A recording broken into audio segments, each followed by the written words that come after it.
આજે હું તમારી સાથે શેર કરીશ દરેક વ્રત કે ઉપવાસમાં ખાઈ શકાય તેવા ક્રિસ્પી ફરાળી ભજીયા બનાવવાની રેસીપી। આ ભજીયા બનાવવા માટે તમારે આગળથી કોઈ પણ તૈયારી કરવાની પણ કોઈ જ જરૂર નથી।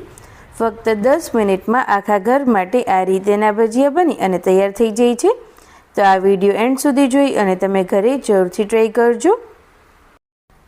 ભજીયા બનાવવા માટે મેં અહીંયા 4 નંગ બટાકા લીધેલા છે, જેને પહેલાં આ રીતે આપણે છોલી અને તૈયાર કરી લઈશું।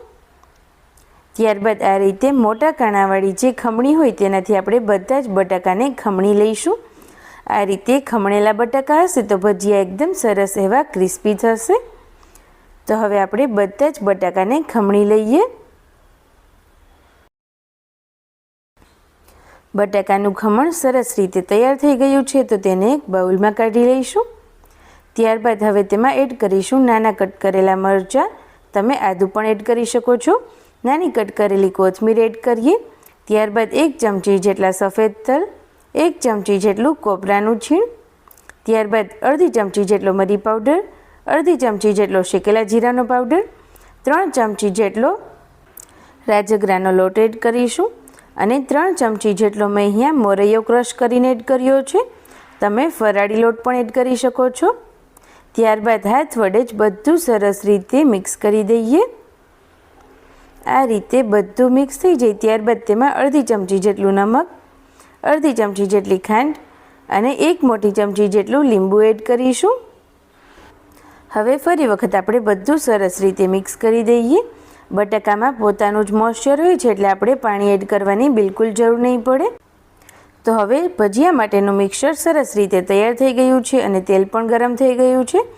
તો હાથ વડે જ ભજીયાને આ રીતે રાઉન્ડ શેપ આપી અને ગરમ તેલમાં એડ કરીએ। ગેસની ફ્લેમ આપણે મીડિયમ ટુ હાઈ રાખીશું। એક તરફ સરસ એવા ગોલ્ડન બ્રાઉન થઈ જાય ત્યારબાદ ચમચી વડે પહેલાં આપણે તેની સાઈડ ચેન્જ કરીએ। આ રીતે તેને એકદમ સરસ એવા ક્રિસ્પી કરવાના છે। બધા જ ભજીયા ગોલ્ડન બ્રાઉન થઈ જાય ત્યારબાદ તેને તેલમાંથી બહાર કાઢી લઈએ। આ રીતે ત્યારબાદ તેને કિચન નેપકિન પર કાઢીશું।